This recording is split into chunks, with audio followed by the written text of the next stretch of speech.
Good. So today then we welcome Harvey and McMahon, who's a group leader at the MRC Laboratory of Molecular Biology just down the road here. Harvey is fellow of the Royal Society.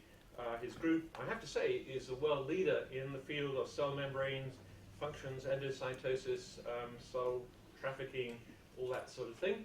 And if you don't know what that means, then I'm sure we might find out more as we go along. Harvey is also on the advisory board at the Faraday Institute, and so we're also always grateful to our Faraday board members for their role in this institute. And he's going to speak to us today on, is teleology still a useful concept in biology? So thanks very much, Harvey.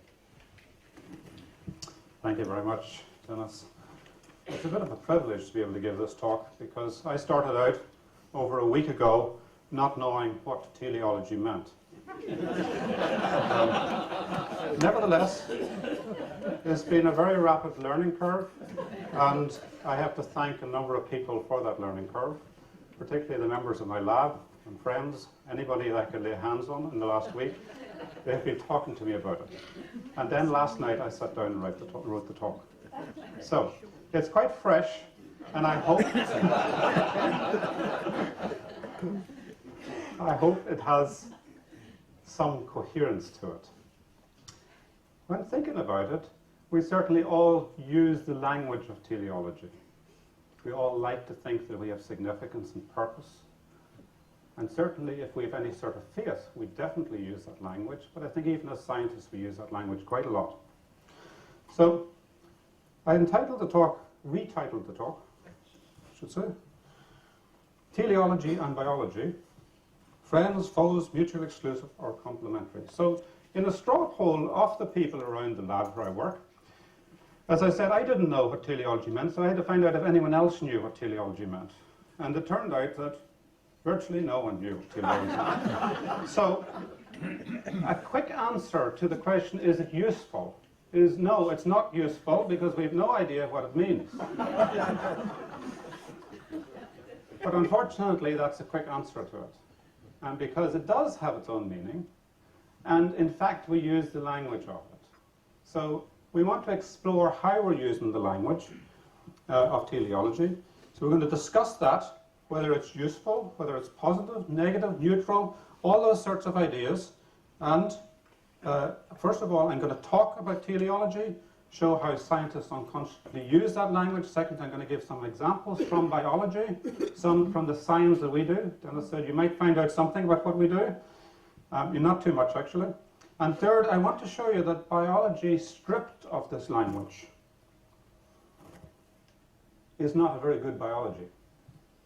It dehumanizes biology. And we fail to make valid implications of biology to the cosmos. Right, teleology was first used, or first coined by the philosopher Christian Wolff in his Latin theses in 1728, and he defined it as indicating the part of natural philosophy that explains ends or purposes of things, where thinking or mechanism is the focus of the end product. So, by putting teleology and biology in the title, one might think that we're putting those as opposed to each other, as opposites, going in opposite directions. So it's probably useful to think that actually in teleology we're concerned largely with purpose or meaning. And that might be considered a very philosophical thing. Whereas in biology we're concerned with mechanism. And in what I would call pure biology, we're concerned with mechanism that's testable. But you can put it into a test tube. You can actually validate those things. So it's testable by experiments. So in some ways, yes, they are opposites.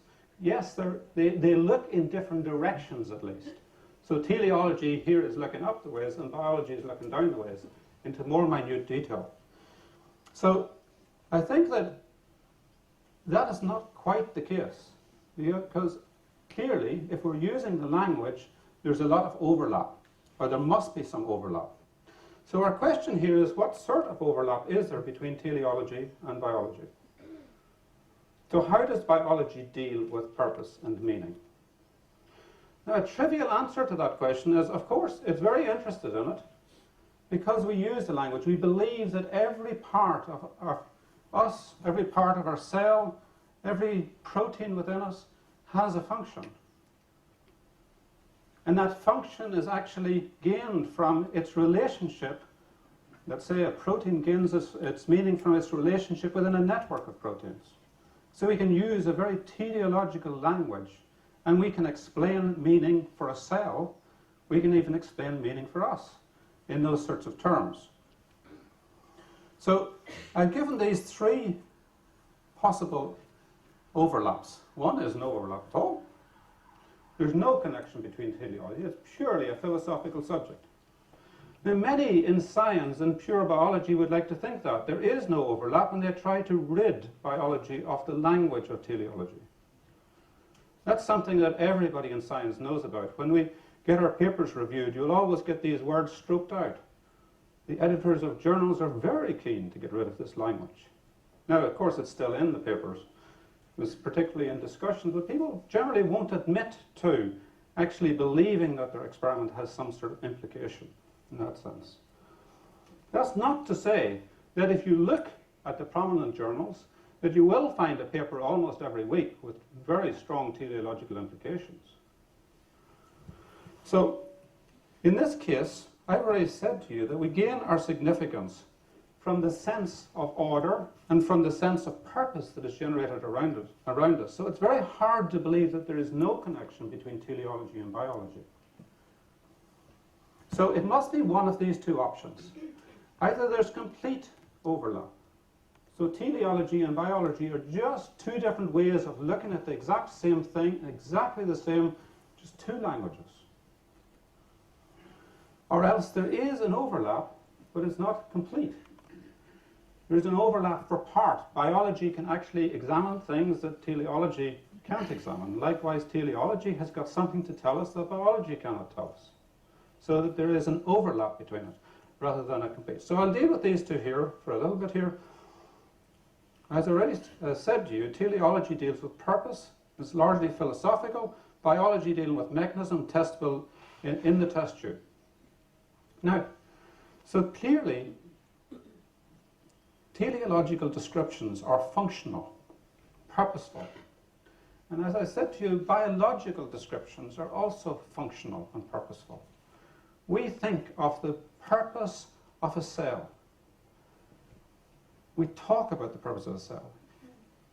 If we take a very evolutionary perspective in life, we believe that if something doesn't have a purpose, it will get eliminated.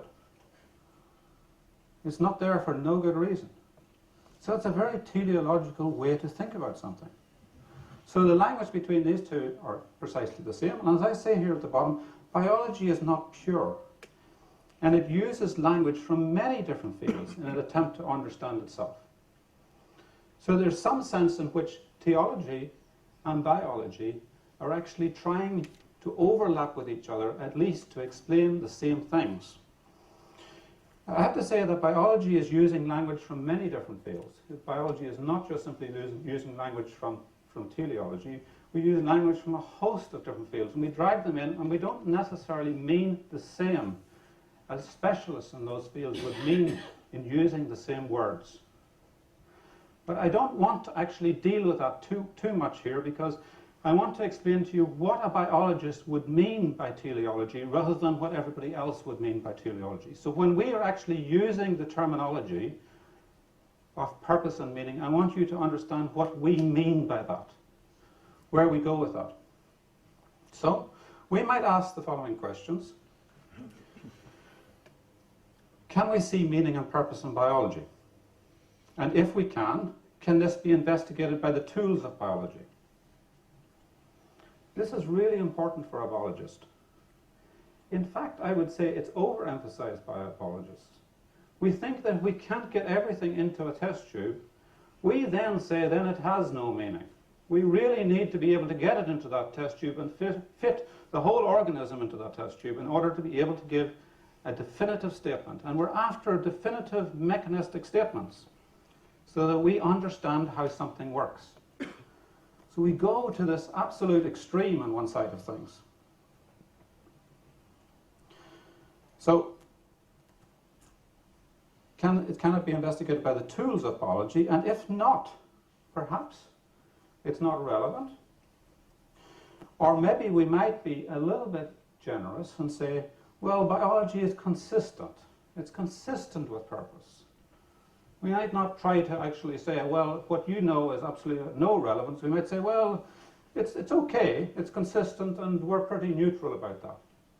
That's probably the direction in which most biologists are going. But I want to show you where we should be going, where I feel we should be going. So within teleology, I've described two different trends here. We have in teleology a naturalistic trend. That we believe in naturalism. So we would think here that there must be a natural explanation for everything that we see. It must be a pure mechanistic explanation. And on the other side here, we have the designer view. So that might mean that there's a supernatural involvement in designing something, a prior knowledge of something, that a prior, I call it here a blueprint, and a prior knowledge of purpose. So in this case, for many Christians, this would be God the Creator, or God, the person who has set in motion the whole of creation. So this is designer teleology, and naturalistic teleology then would involve no prior knowledge of purpose. It simply evolves. And it evolves a purpose. It doesn't mean that it doesn't have a purpose. It can evolve that purpose. It's very easy to explain how purpose evolves by evolution. And in this case, there's no blueprint, but there are constraints. So clearly within biology, there are constraints of all the relationships, for instance, that a cell has. It clearly has to be able to grow up in an environment and survive within an environment, so it evolves within that. Those are the constraints within it. And then we may be able to imbue that with some sort of conscious design or consciousness that we would use that language at least to describe it. Now, then, I've put here at the bottom that there is a lot of overlap between these two explanations. Naturalistic mechanisms fit within the overall design purpose. So you can have a purely naturalistic explanation, and you can claim that the designer actually made it like that. So there's clearly overlap between these two areas here. So your view is not necessarily exclusive. That deals a little bit with the language of teleology. What I want to come to now is start to think about how this applies. So this first statement, you will have heard many times, it's not my fault, it's my genes. Or it's in my genetic code, or some other variation with this. We hear this a lot. We even apply this a lot. We think about this a lot. This is atomistic thinking, mechanistic thinking. It's something that biologists are very fond of. We actually tear everything apart to the simplest components, so that would be the atom.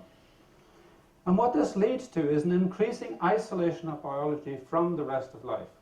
So we compartmentalize our science. We compartmentalize our lives, indeed. You can see the way we do this. We take our work, we take our families, we take our sports life, we take our church life, we take all sorts of things. We isolate them into compartments, and there's very, very little overlap between these. And this is a view that actually is permeating lots of society, and I think it is a problem view. So I want to argue against that view. So it's this atomistic thinking. So I want to argue that a consequence of the very reductionist thinking of biology leads to an isolation of biology from the rest of life, indeed from the rest of the cosmos. So there's no longer any direct relevance of biology to the rest of your life. That would be the way you would probably put it. So biology tells us that we have defective genes. Biology tells us that we have lots of problems. And how we deal with this is sort of put into a different compartment. Now, we realize it's got implications, but it's largely put into a different compartment. So then the second thing here is that even if you did think this, we sometimes say that science is neutral with respect to ethics and politics. So science itself doesn't really inform the rest of it. But the scientist, the way we put this is that science is neutral, but the scientist cannot be neutral. So the scientist is the one who has to carry the can for having ethics and driving the implications. I find that argument a little bit astray because who we are and what we do are very tightly connected together. My job as a scientist does identify me. It identifies who I am, the people I meet, the things I do, the things I talk about every day. It essentially is me, and if I take away my identity, I find it very difficult to actually see how these things are related if they're not actually one and the same thing. So there are many illustrations of this. There are many ways in which things are tied together in life so very strongly. So a lovely illustration of this is given from some picture here by Leo, who's in the audience. This is a movie of some cells, and it's a picture of the integration of ourselves and ourselves. So we are actually very integrated. And this picture here that was drawn by a student for us in one of these outreach projects shows how gymnasts actually can illustrate how a cell works. The whole thing actually, if you think about it, the cell works like a gymnasium. Everyone actually coming together to do something. And so our understanding of science does affect all the different aspects of life. Now, I picked on a philosopher for this one, rather than picking on a biologist, because when you pick on a biologist, you're likely to coach someone that you know. And so rather than them picking it up at some later date, I picked on a philosopher. This is the sentiment that I'm trying to put across. When philosophers abandon their task of integrating the various orders in nature with a view to discovering the totality of reality, empirical scientists, that's people like us, people like me, bench scientists, feel all the more justified in isolating the physical world and abstracting it from the total universe of meaning.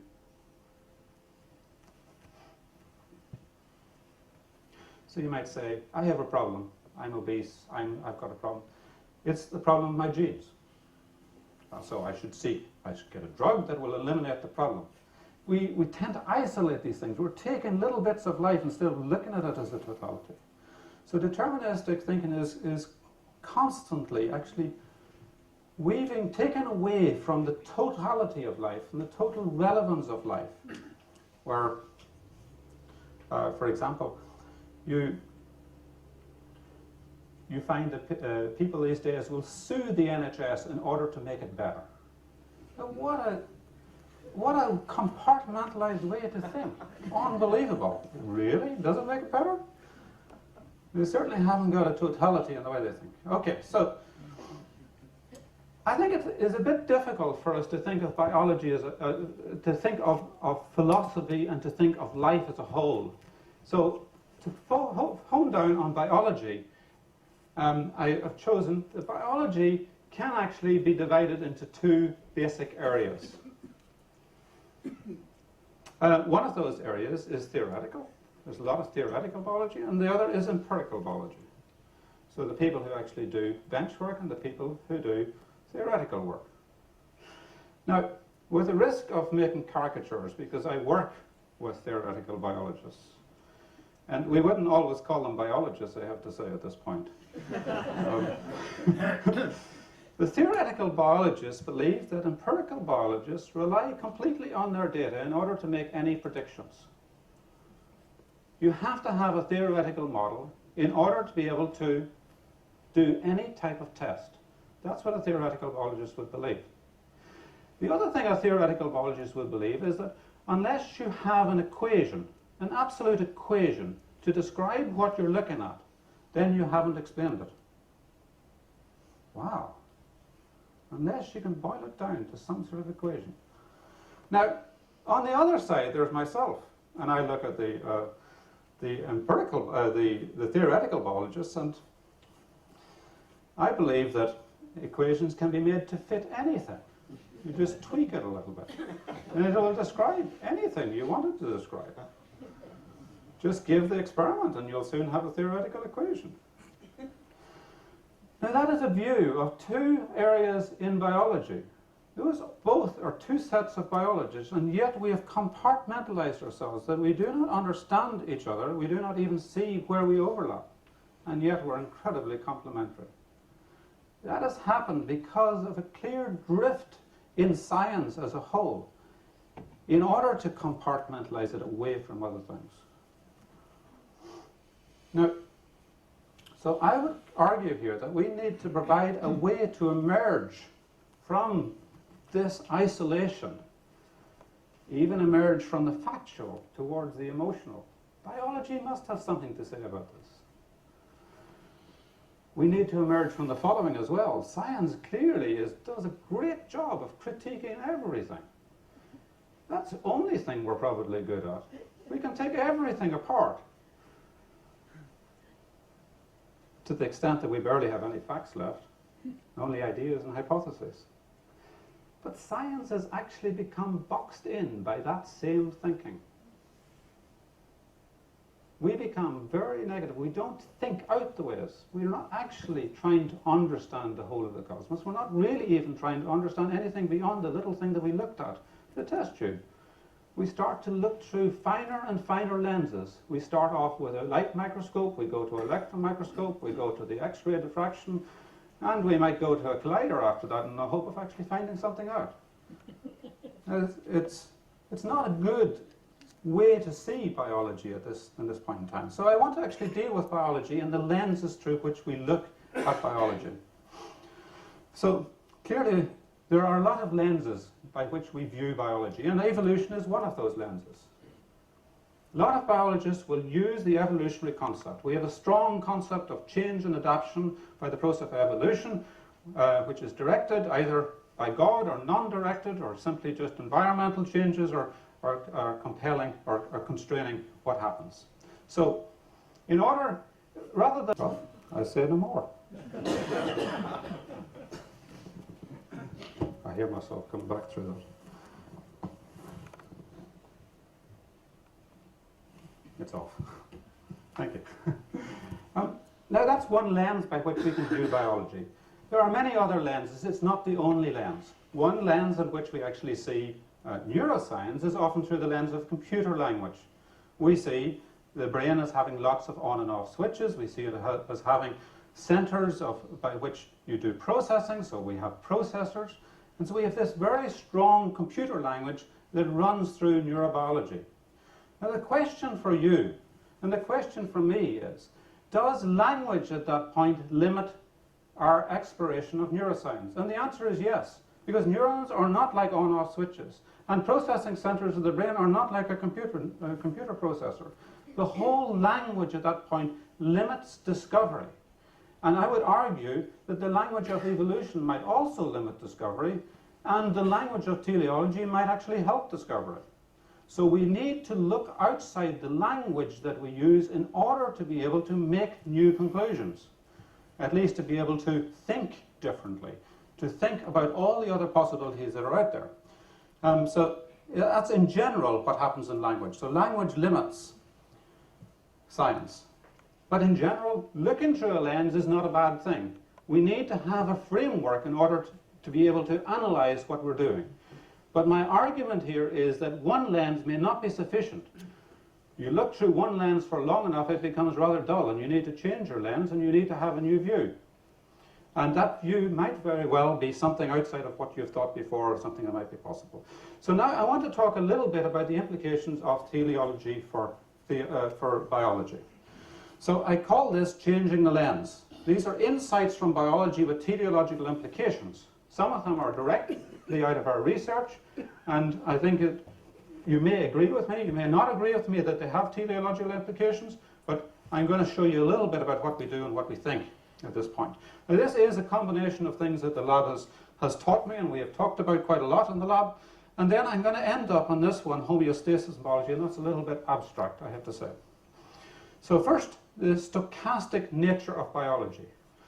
The question here is that if we are mechanistic beings, and we think that we can understand that mechanism, and we do think we can understand that mechanism, we can go more and more and more and more detail, and eventually we will understand it at an atomic level. Then, if that is the case, there is no room for any sort of decision-making processes. And we think about this in neurological circuits, that if we could actually explain everything, we could explain all our thinking. So that's in general where the thinking comes from. And our question is there a true randomness in biology, or is it only simply an apparent randomness? There is really no randomness at all. That the randomness comes from the fact that we don't know all the parameters. So here are a number of cells. They're outlined in green. This slide was made for me by Leo. And it looks at iron uptake in cells. Iron is a very important substance that is taken into cells very rapidly, taken in by processes that we understand and we study. And yet, if you look at this bunch of cells here, you will see that there are a number of cells that take up very little iron. So there's a great variation. There's a variation even at the level of cells. There's a variation at the level of us humans, so you can see. And we understand why that is. There's a lot of genetic differences. But these are a clonal population of cells, and they should all take it up at the same level at the same time if you've controlled the conditions. And clearly, they do not. So is this a true randomness, or is this an apparent randomness? Now, it is very difficult to answer that question, because there are so many of the conditions here that we cannot control. We don't know all the parameters here. So I want to boil this down to an even simpler question so that we can think about randomness in biology, real randomness. That's what this slide says. We do crystal structures of proteins. That means we look at the atomic structure of a protein. Now, if you publish the atomic structure, if you solve the atomic structure of a protein, you can be sure you can publish it in Nature, Science, or Cell. All the best journals will publish these sorts of structures because they are viewed as definitive. Once you have solved the crystal structure, you have solved the enigma. There is no question left. You know what it does. You can see it. It's in your hands, and there it is. We feel we've understood the protein. Now, of course, biologists would not go that far, but yet the implication is that this is an absolute representation of what that protein looks like. It has actually revolutionized biology. I don't want to take away from the fact that this actual structure comes from us a few years ago. But what one sees,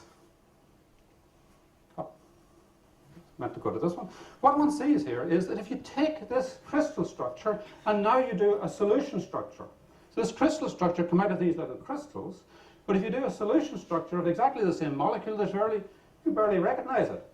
Because here you have, if you can see these very thin lines, sorry it's quite small, if you can see these very thin lines, these are all the different permutations representing the backbone of that molecule. It goes all over the place. There is no such thing as having an absolutely pure structure. It is a relatively random structure. All the time it's waving its arms in space. Now that in itself would be fine, but for the fact that actually the molecule itself, the Epson molecule in this case, has lots of side arms. It's not only a backbone, but it's got side arms, and they are certainly moving around in space. The whole thing is in dynamic motion. So this molecule is by no means crystalline in the sense that there's nothing moving. This molecule is moving like crazy in space. Now, the point here is that the biologically active part of the molecule is the part that's actually moving around. So this is the part that's flying around. This is the part that is actually not adopting a conformation that is active, but for one in every million permutations that it goes through. So this is, at some level, randomness. It actually needs to be directed in order to make the right conformation, in order to have its function. So this precise structure at any point in time in the cell will be determined by the function of any individual point in time. So clearly, there is a level of randomness right throughout biology. We cannot pinpoint, but yet biology does come out with a solution to these reactions. Now, there's a built-in uncertainty. A built-in uncertainty not only at the level of more complicated things, but at the level of atomic structures. So it comes right from that level. So the second thing is there are emergent properties in biology. Now, I don't really want to talk about this as emergence. I want to talk about some particular aspect of this. If we take an individual protein, we tend to take it out of context. You can see that there's one protein, but a cell is full of proteins, and it works in a context. So that context we often view as a network, and we view them as maps. So the next time you look at the map of the London Underground, you can think of all these stations as proteins. And we draw lines between them. We say this is a reaction pathway. So you go from A to B. You get some sort of reaction. But in fact, it's not really like the London Underground. It's a lot more complex. You can imagine the cell's a lot more complex than that. So biologists traditionally have drawn these reactions linearly and said, oh, actually, there are a number of things that help this reaction to go from A to B, so this helps it and this also helps it. But this is a very inaccurate view. In general, most reactions look like this. This is what we call the network approach, and each one of these dots would represent a protein, and you're trying to go from here to over here. Now, how do you get to there? There's no linear line from there. You can go in all sorts of permutations across this here, and which permutation depends on which point in time you're actually looking at.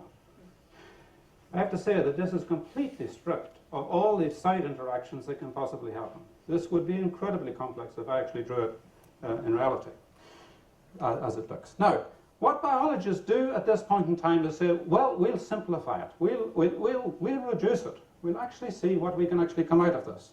So what we do is we say, let's take a snapshot in time, and we'll try and see it as a process over time. This is what we did. We did this a few years ago. So we took this here, this random network, we put it into snapshots over time, where we give importance to the molecules that are really important at any one point in time. And so you can see how this network starts to move forward, to mature. We looked at all the interactions over the periods of time and looked to see what comes out the other side. Now, that's fine. What did we learn? We learned something very surprising out of this. It turns out that in going from A to B to C to D, that there is only energy input at the very end of the reaction. Now, this is not true for all biology reactions, I have to say. It seems to be true for a number of them, but it is a very surprising thing that there is energy input at the end of the reaction. So I describe it here. It looks like as if you're not pushing the barrel, you're actually pulling the whole thing forward. Now, that is a very good thing in biology, but it looks like as if there's some design in it. You would say there's a design in that. Now, I'm not trying to say that you can't give a naturalistic explanation of that. You clearly can give a naturalistic explanation of it. But just look at it. And on a pure view, just down from the top, you would say that it looks like as if the system has got some sort of design to it. And that design actually means that there's an amazing amount of flexibility in the system. By having the endpoint defined, the endpoint is the only thing you care about. That means that you have an amazing amount of flexibility of lots of inputs, and you're always going to come out with this as the end product. And that is often what's important in biology. You're interested in the final result. The final result is that something works. But you can get there by lots of different ways. You can use lots of different hooks into the system. And I think this will probably turn out to be a theme that's repeated time and time again. The system essentially knows what it's about. The end is always in mind. Teleology is encoded in the cell's protein networks. Teleology, in whatever way you want to define it, the scientists would say the system looks like as if it has a design. That can be for naturalistic explanations as well. Now, looking again then at the complex cell and iron uptake, there's a gradient for responses. We can clearly see all the cells are different. What is the explanation of this? Is this a feature of the stochastic nature of individual molecules, reactions, and events? The answer is, yeah. We can see that there's real level of stochastic nature of this. Is it an emergent complexity that arises from going from a simple reaction to a complex set of reactions? Yeah, it's that as well. Is it just a feature of our, I shouldn't have put just, is it also a feature of our lack of understanding of the various conditions that affect them? Yeah, it clearly is as well. All three, yeah. Okay, the third one. I call this abstract implications. Because this is where we're trying to actually say, if we look at the broad picture, what can we say from biology? Now, I said to you, I'll tell you something about homeostasis. So the cell wants to be an average. It wants to live in combination and in harmony with everyone that's around it. All the proteins in your cell are trying to actually live in harmony. And if something gets out of harmony, the immune system maybe will come in and kill off that cell, or maybe it'll just die off itself. And so there's an amazing amount of energy in the cell is devoted to this. The reactions in cells are designed with loops, with feed-forward loops, feedback loops. You can see this in the way in which we have our sleep rhythms. If you look at the molecular mechanism, there's loads and loads of feed-forward and feedback reactions in it in order to make sure that we have a 24-hour clock. Now, a major amount of energy is wasted in this system. we put an awful lot of energy into maintaining homeostasis. So if you actually look in the neurons, in your bipolar neurons, you're constantly firing out vesicles, priming the system. And the reason that you're actually doing that is because you want to be able to respond. You want to be able to upregulate the system at the twink of an eye. And you want to be able to downregulate the system as well.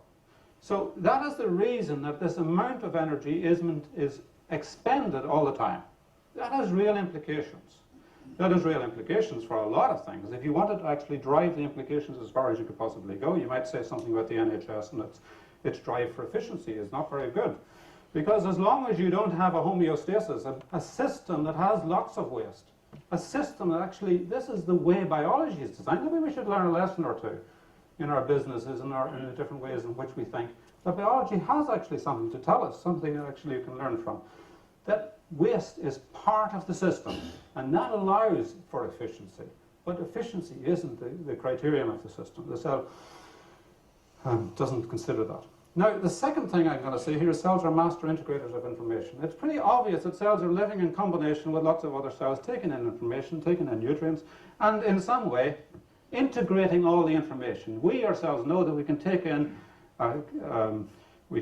auditory information, visual information, all sorts of information, and we process it, and we put it all together.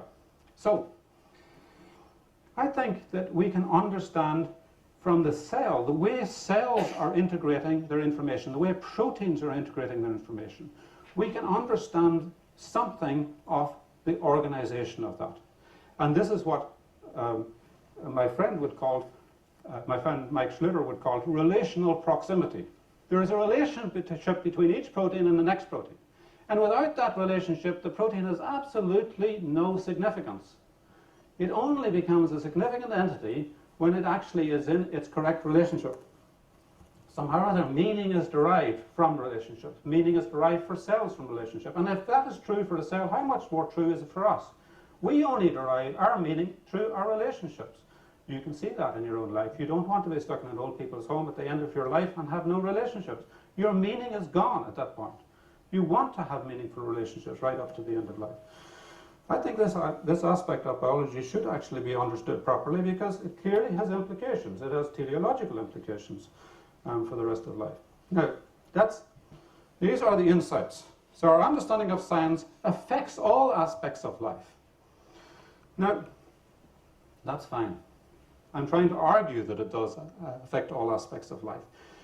I'm just going to skip a couple of slides here. Dennis has told me he would cut me short. So, I believe him. So, I want to say a little bit here about teleology and theology, because I know a lot of you will be interested in this sort of area. And the statement here is theology informs biology, theology informs biology, and biology informs our theology. What I mean is theology informs our biology because theology sees us as evolving, sees our life not as a cycle of repeated mistakes, but as a created being, one who has a progressive revelation from God, where we see Adam in faith follows God without any direct contact with the person of Jesus Christ, but later on we see that revelation evolves to Jesus then shows us who God is and shows us that revelation, and indeed we hope at the end of life, if we have trusted in Christ, that at that point in time we will actually live with God. That's what theology tells us. Does that inform our biology? Does that help us to actually understand the evolution of man? I would argue that it should help us to understand the evolution of man and how we are changing from a biological perspective. I'm not exactly sure how to make that. But clearly we are the image bearers. And so we must have that information, be carrying that information. And then, secondly, biology informs our theology. Just as the heavens declare the glory of God, what are the implications of our understanding of biology for our theology? And I think that is something of what I've been talking about. Those relational interactions that you can see within the cell, the sorts of the design principles that one can see within a cell. So I make an appeal for a more holistic view, that we don't isolate and dehumanize biology, that we don't somehow or other find that biology has no relevance to our ethics and politics and all the socioeconomic things that we can think about, but that somehow or other we are learning from what we see in biology, and we are saying that actually those same principles that we see at work there, we don't just leave it to the philosophers to say, actually the thing that I have just thought up abstractly applies to you. But we see a real working system here, something that actually looks like as if it has a design, and we say that that actually can apply to lots of different aspects of life. So it's an appeal for an integrated way of thinking. I would say that in some ways this is nothing new. We stand here in Cambridge University and where we are fully aware that many great scientists have actually thought this way. They didn't need to be told to think this way. That is the way, that was the way of their thinking. And what has happened over the last number of years is people have questioned that. That's not wrong in and of itself. We have questioned our drawing some of the conclusions that we draw without. There's no harm in the question. It's not bad in and of itself to for instance, question if there's any teleological implications of biology. There's nothing wrong within that, but the problem is we go to these complete extremes and we say it has absolutely nothing to do, or else it's completely something to do. And where we need to be able to get back to is as people, where we can integrate all different aspects of life and actually see that that is an implication. So I'm going to finish off. I have one slide here. I made an argument earlier on to not exclude the emotional from biology. Now, I don't precisely know how I can explain emotions from biology. There are ways in which we can look at that. But I made an appeal not to exclude emotions from biology, and so I'm going to unashamedly finish with something that is more emotional. Now, I give you a song at the beginning, so I'm going to give you a song at the end. And at some level, I say, take out your handkerchief and have it ready. It's not actually that bad. But one has to think of the implications. While we can actually laugh at the song about Charlie Darwin, I think it's a lot of fun. This has a lot more significant implications for us. And so this is what it is. You all know it, actually. Or many of you all know it.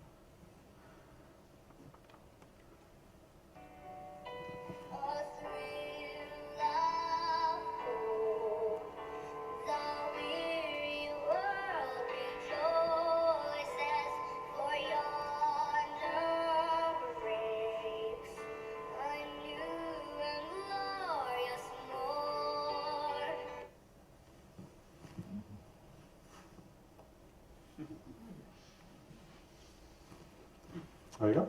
Thank you.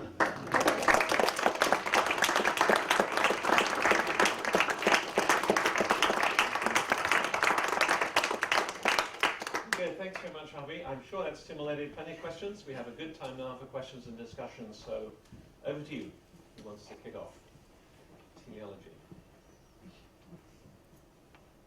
Preferably someone straight out of the lab who's just spent the morning crystallizing protein. Question, please, sir. Yes.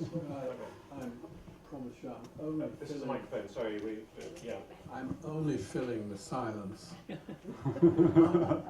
It might interest the speaker to know that in other subjects the same kind of thinking is going on. In economics, for example, they've invented a new line, relatively new line of thinking called heterodox economics, to escape from the limits of equations. And the driving force of that is ontology, of which teleology, I think, is a part and similar to.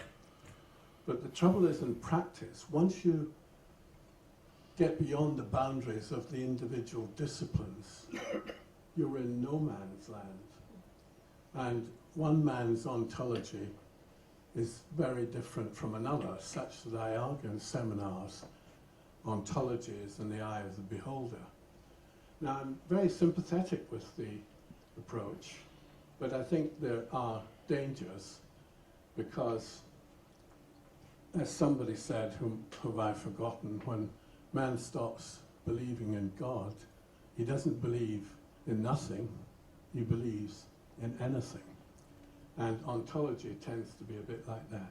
The question I'd like to ask is, what does the speaker think is the role of consensus in dealing with the uncertainty which he recognizes?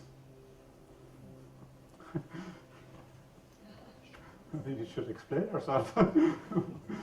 What do you mean? I thought I was being crystal clear. Well, let's take an example then. You know that in dealing with the uncertainty of climate science, consensus is the ruling word among scientists. So you mean average? No, Take I an don't mean average. average, I mean a consensus which is established among scientists to interpret the uncertainty of climate phenomenon. In general, in biology, consensus may rule for short times, but consensus is never considered to be anything that should be believed. You actually question consensus all the time. That's the approach of biologists. We all the time actually try to, if someone comes up with a theory that gets some level of consensus, then that's the point in time to shoot it down. So that's the way biologists work, is the way the critique works. Now, the question would be, what would my view of that be?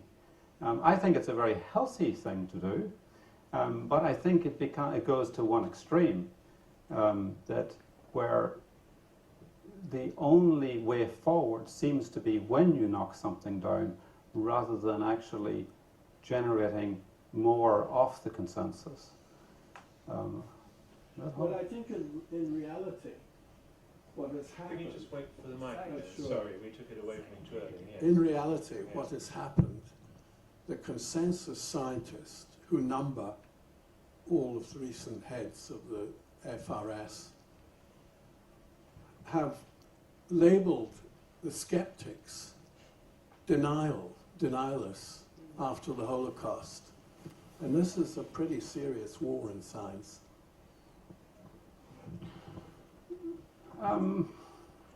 Well, I would say that I think that you get a lot of credence in biology for not having consensus. It is very tolerant of people who don't believe in the consensus. And often those people are the people who get heard. So you're the person, if you don't believe the consensus, will get invited to the conferences. You're the person who actually gets to give the interviews. And so at that level, consensus is heard. It's very tolerant. Biology, at least, is very tolerant of the consensus. I agree with you that we may, underneath it, not think very highly of those people. So that's a different question, but somehow other biologists seem to be able to separate those things. Okay, some more questions. So, please, over here, yes. Thanks. Yes. I wondered if I could ask just a very specific, probably very naive question. And I was reading, I can't remember where, that one bunch of biochemists had decided that a lot of the so-called junk DNA in the human genome wasn't junk at all, and it had a purpose and was going to you could actually describe what it was there to do. And the establishment biochemists said that was absolute rubbish and it was all junk and it had no purpose and it was lying around there doing nothing at all. And apparently there was a mega row about this. And I didn't understand why the people who said it was all junk should be so upset at the people who said it had a purpose. And I just wondered, have I got completely the wrong end of the stick, or if you could give me a comment on it. And the other thing was, how I don't understand, I can't get my brain around how DNA can evolve in a moss.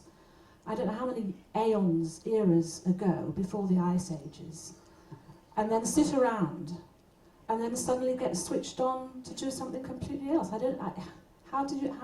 just can't understand that. Separate questions. Okay.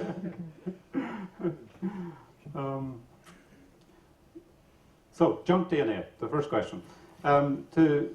Yes, there's a lot of DNA that we label as junk. So the reason that we label it as junk is we know what the function of a very small proportion of our DNA is, where the genes are encoded, and whether there may be RNA elements within it. DNA elements, we can identify those, and that is a very small proportion of the total DNA content that we have, at least in some organisms. In some organisms, it's actually a large percentage of the total.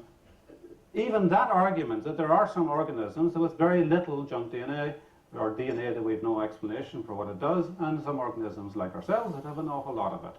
And we see these as repeated elements that have got multiplied and multiplied and multiplied. And if you are actually, if you really wanted to think about it, you would say, well, you wouldn't design a thing like that at all. That's such a waste. I mean, it's an awful lot of DNA to pack in a nucleus at a great expense when most of it is junk. Now, the argument largely for these I presume these biologists you're talking about, is to do with, well, it's true, while we haven't described a function, there may sometime be a function. So it's very difficult to actually make an absolute definitive argument and say there is no function. But it looks like junk elements. That's why we call it junk elements. Very repetitive. Very, very repetitive. But those biologists are in general arguing something quite different. They're arguing not so much that it might have another gene somewhere stuck in the middle or some other sort of function stuck in the middle, but that actually the packaging of the DNA is every bit as important as the bits of it that encode something. So that you might actually use a lot of spacers, a lot of packaging, in order to protect the DNA that you want to expose and transcribe and translate. So that is largely where the argument is, at least with systems biologists. Systems biologists are very keen in actually looking at how DNA presents itself. That, you know, at any one time you'll have this complement of genes are actually exposed. So they're exposed on the surface. So that must mean something's hiding all the rest of it. The way it's all tied together and packaged within all this packaging. So that's the nub of that argument. Now, I'm not sure that you want a full description of naturalistic theories for how a moth can actually evolve. So I think probably we should leave that one to a slightly different time, but there are quite simple answers to it. And there's somebody right in front, please. Yes, right in front there. Thank you. Yes. I want to follow up on the consensus question because as I hear your response, it sounds like when it comes to defining mechanisms and the reductionist project, non-consensus is actually honored. But isn't there a naturalistic kind of consensus that it's very difficult to work against in our scientific papers? So what I was thinking actually after I answered that question was, you always think of the answer afterwards, so it's good you come back to it. Is that often in biology what happens is, and I'm sure this is true of all areas of science, is in some ways the loudest voice creates the consensus. So often it's some very strong character that goes out and actually slams everyone else that actually creates the consensus rather than anything else. And that is sort of not a very good way to make a consensus, but that is the fact of life. So it may be someone who's able to communicate very well. Maybe that was their gift, and they were able to communicate what they did, and the person who was actually right wasn't able to communicate it. So quite often, the nuances of what gets accepted, maybe as a consensus, actually is not so good. That biologists have not been able to distinguish. They've been so focused maybe on the biology and the communication of this biology, they haven't actually thought that the character of this guy or the character of this woman has actually carried the day. And actually, we should be able to integrate that into how we think about it. I have a quick follow-up on the use of language. Why is it that in biology things like the central dogma and some of these terms are considered biological terms, that they're really influenced greatly by the theological world of language? Well, I think it comes to biology. A lot of biologists have been very strongly influenced by theology in the early days. Not so much now. I would say there's an awful lot more biologists who have absolutely no belief in theology. But clearly a lot of these terms have come from the bygone days. And one would like to think that there will be a move back towards actually seeing other areas as has an influence on how we think. Okay, question around the back. Yes. Harvey, thanks very much. How do you respond to the accusation that you are anthropomorphizing biology? So if we take as the example the relationship between cells, you describe that as important. So what is the causal power about that explanation that means we should regard relationships between human beings as important? Yeah, I think that I am anthropomorphizing at that level. I do see biology as, I think it makes sense to actually see, to interpret what one sees. If one looks in biology, often one can look at individual things and anthropomorphize those things. So, for instance, we often study, let's say, we study membrane shape. And we say that shape has function. So we assign to shape some sort of function. I find it easier to answer this question at a molecular level than to answer it at a cellular, at more vague levels. And we often assign, we do actually assign some sort of function, and in a sense that's absolutely true. But the only problem with that way of thinking is that the two go hand in hand. The way in which we think about it is, of course, these proteins are actually affecting something, but then they in and of themselves, by doing that affecting, are actually changing the circumstances in the first place that we thought, what we thought they were doing. It's very complicated. Life is complicated like that. Often we cannot pull these two things apart. But Harvey, what's to stop me then saying that 1 million sperm have to die to fertilize one egg, therefore, etc., etc.? What's to stop me using abhorrent examples like that to inform abhorrent behavior between humans? Yeah, well, I think that in some ways, you're absolutely right. I wouldn't want to say that it's all positive. So often biology is actually, we need to integrate biology and lots of other areas in both a positive and a negative way. We need to actually see that, you know, there are implications of us actually being able to, let's say, help fathers to have children. That would be a very strange one to do, but there are implications of that. Having children growing up without a parent. There are implications of helping old people actually have children. There are real implications of it. They're very positive, but they're negative implications. We understand that in biology. There's some sort of implication, and what you're saying is, yes, there's an implication of that. It's both positive and negative, but if we're able to integrate all the different angles of that and not just have a purely mechanistic thing and say, I'm in science for the sake of purely figuring out how it works.